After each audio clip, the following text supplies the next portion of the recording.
Ladies and gentlemen, welcome to Van Heusen Power Plates. Join me as we embark on a journey of inspiration and success stories. We're here today to shine the spotlight on two remarkable women from the entrepreneurial world. Their inspiring journeys as pitch winners on national television highlights the power of dedication and determination. And we at Van Heusen are proud to rub shoulders with them here today. I'm thrilled to introduce our extraordinary guests, Arpita Aditi, founder of Dil Foods, and Anuva Kakkar, founder of Tiggle Chocolate Drinks. So without further ado, let's welcome them at Van Heusen Power Plates. Hello ladies, how are you doing today? All well. All super well. excited. Thank you for having us here, Mithila. Thank you. We're so excited to have you here as well. This promises to be a great chat.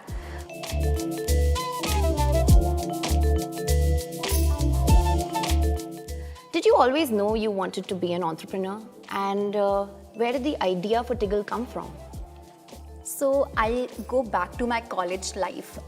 When I was doing my graduation, those 3 years, the first year of my college, is when the entrepreneurship cell opened up in the college. And I became one of the first volunteers there.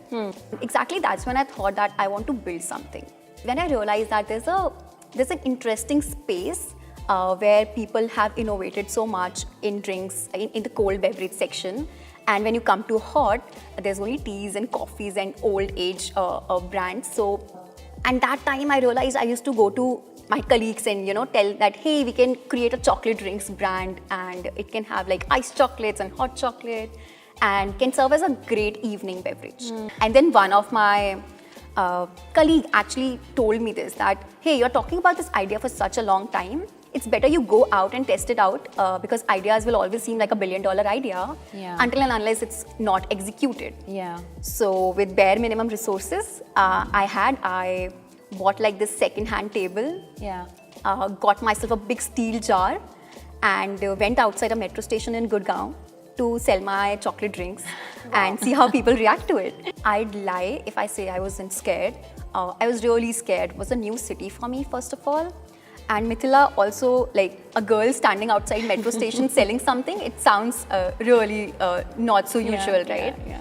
And I still remember, right, like the queue formed there and people were more curious what I am doing there instead of what I'm trying to sell. Yeah. But I think that was exactly one moment from where Tiggle happened or Tiggle started. Yeah. Did you have a similar experience? Where did your journey really begin? So I had a very different experience. In fact, I didn't even know what entrepreneurship meant, right? I wanted to go to a very good college and just lead a very good corporate life. But things, changed when I went to the college. Things were super expensive there, and just to earn my pocket money, I started doing some part-time jobs. I was always a very good cook, a very good, I used to call myself a chef even back then. So I started my own thela as well while I was in college. So after graduation as well, hustling through, I somewhere landed to Swiggy. Now, I was super excited about the food industry because I thought that anyone who's in food industry is making a lot of money, probably sleeping on money, bathing in money. But when I joined Swiggy and slowly a lot of small restaurants started reaching out to me saying that, we're not able to make any money. Our business is about to get shut down. And that really perplexed me, that what is happening? Why is there a major gap between these large chains and smaller chains?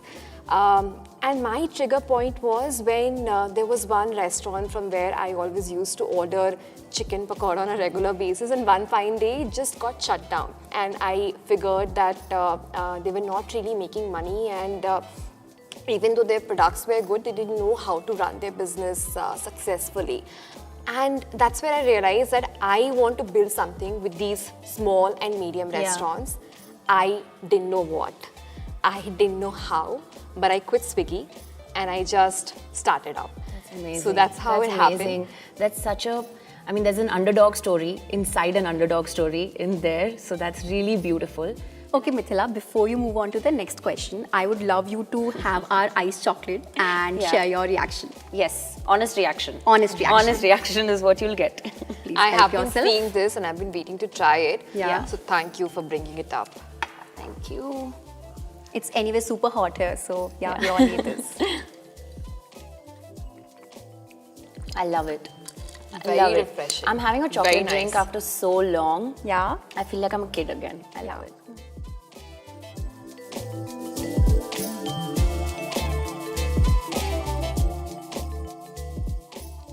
You know, business has changed so much over the years, and if there's one thing we keep talking about now, it's diversity.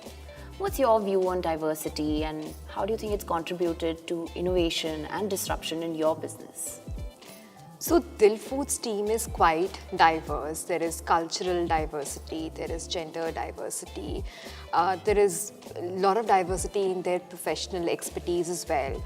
There's diversity in demography as well, and all these things combined, they bring a very different perspective on all the problems. So problem solving becomes really a cakewalk for us because of these diverse backgrounds. Not just that, the kind of food we serve food from different parts of India. So our entire customer base is quite diverse as well. So while we're talking about diversity here, I see there are a lot of diverse food options from Dil here. So why don't you try it? Yeah, super excited. Let me know how do you like it. Yeah. So I was craving a bread pakoda because I live away from home, and this is really good. A touch of like masala spice, which is So now that we're on to the main course, let's really take a bite into your journeys. Anuva, I'll start with you this time. Okay. I'm sure in entrepreneurship there are many challenges that you face, particularly as a solo entrepreneur, right? What has it been like, and can you talk to us about some of these challenges? Definitely, when you have to do legal, product, branding, marketing, hiring, team building, all of that together as a solo founder, it gets really hard on some days. I had my cry session just yesterday night, right? So you will break a lot in this journey. And it's really hard because you're like the one person running the show. But it has great benefits as well. At least this is how I see. Today I'm not the only pillar in Tiggle. There are 3 others as well, right? So when you are a solo founder and you do not have another person to rely on, you start delegating from the get-go to your team. And then these team, the first set of 5 or 10 people who join you becomes the leaders. And that's how I feel, though it's a challenging journey to be a solo founder, just delegating from the get-go really helps. Yeah. What do you feel? I really echo that.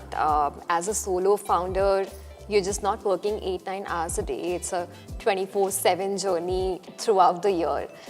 There are sleepless nights, and of course there are crying your heart out nights, but you sleep over it and you go back to office next day with a smile, discuss with your team and get things solved. I think when you're a solo founder, your team really becomes your co-founder. If you are a good leader, you would never say that you're a solo founder. Your team inherently becomes your co-founder. So that's how it has been for me. That's so beautifully put. I think that's something I'm going to remember forever. When you're a solo founder, your team is your co-founder. Really nice. And it's interesting, both of you mentioned crying. I want to take that up. Is it okay to be vulnerable? That's also something that it's so us, right? If you are excited and happy and you're celebrating it together, then so is the emotions which are not so positive. Let's say crying or being really sad about something. So you share it with your team and move on. I think that's the beauty of entrepreneurship, right? Like you will have those breakdown sessions very often, but then you get back with the same smile every single day. You know, I remember one such incident that happened last year. We were fundraising then, and as founders, we are super optimistic. We always think that, hey, money will just come in a month or 2. But reality did really check in, and we realized it takes 8 to 9 months to get the money in. And we absolutely had no money in our bank account because we were not prepared for it. and we didn't know how would we pay salaries, how we had recently taken a new factory as well. We didn't know how things would turn out. But I think, like I said, that when you're a solo founder, your team really becomes your co-founder. So I went back and discussed this with my team, and we all sat together and we were eating food and we were figuring out that what new business verticals we could launch to get more money flowing back into our bank accounts. And we made that happen in 7 days. In 7 days, we were profitable. In 7 days, we had money flown in our bank account and we were surviving, and we realized that, come what may, we are always going to survive. We are always going to sustain the business. Yeah, like they say, adversity gets the best out Absolutely. of you, right? Absolutely. I'm sure you have a story like this as well. This makes me actually remember when we launched Tiggle, the day when the website was launched. I thought, okay, अब तो बहुत सारी sales आएगी, बहुत सारे orders आएंगे, right?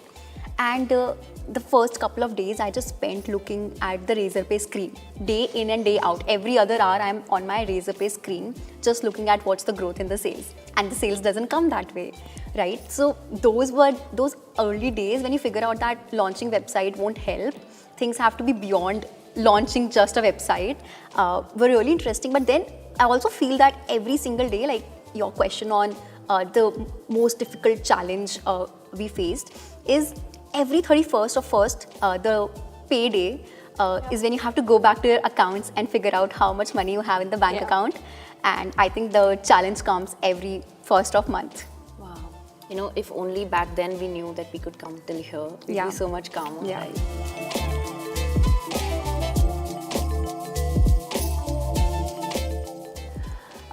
Arpita, from your experience as an entrepreneur, what role do you think the right attire plays in your outlook and your confidence?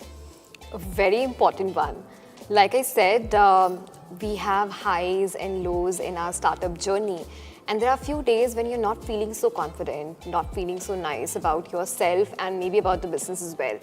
And when you wear something powerful, like I wear something like this on a daily basis when I go to work, you really get empowered from within. You really feel quite confident about yourself. And mostly the kind of business that I do when I have to meet a lot of restaurant partners and I'm going to tell them that, hey, this is how you do business, I really have to play the part as well, right? So it really works out for me. Anuva, is it the same for you?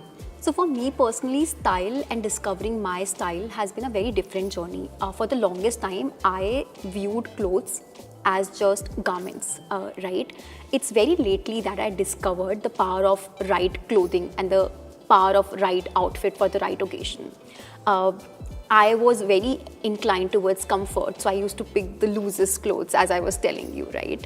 But then it's now when I realize that comfortable can also be a part of style, like comfort and style can coexist. And I've seen myself like wearing one right outfit when presenting your idea to a bunch of people can really impact how you are perceived as a person. Yeah, that's... Absolutely. I mean, I just recall that during my pitch, I was wearing this electric blue Van Zen business suit, and that made me feel so confident. I was initially nervous, but when I went on stage and I saw my reflection wearing that business suit, I knew that I got this, and I think I did get it. That's really amazing how much like one outfit can really change you from the inside, Absolutely. right? You talked about your changing style. As your style changed, did you also find your personality actually changing?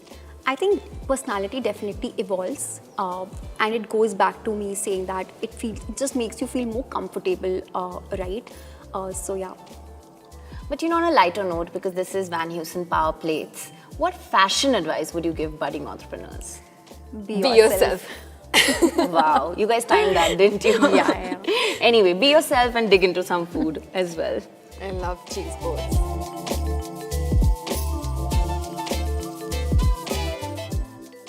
Okay, it's time for desserts, and I think now it's time to show, not tell.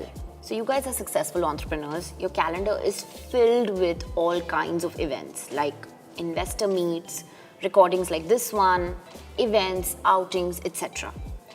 Which Van Heusen outfit would you choose for these different kind of events? Shall we show them?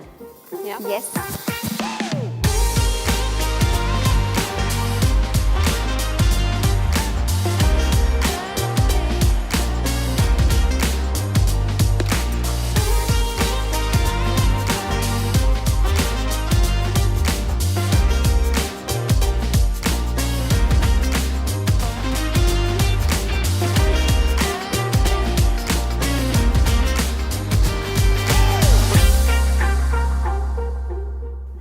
So yeah, that was Anuva and Arpita. If you too have an entrepreneurial journey, share it with us in the comments below. And always know that we at Van Heusen are your biggest cheerleaders. That's Van Heusen Power Plates. Thank you.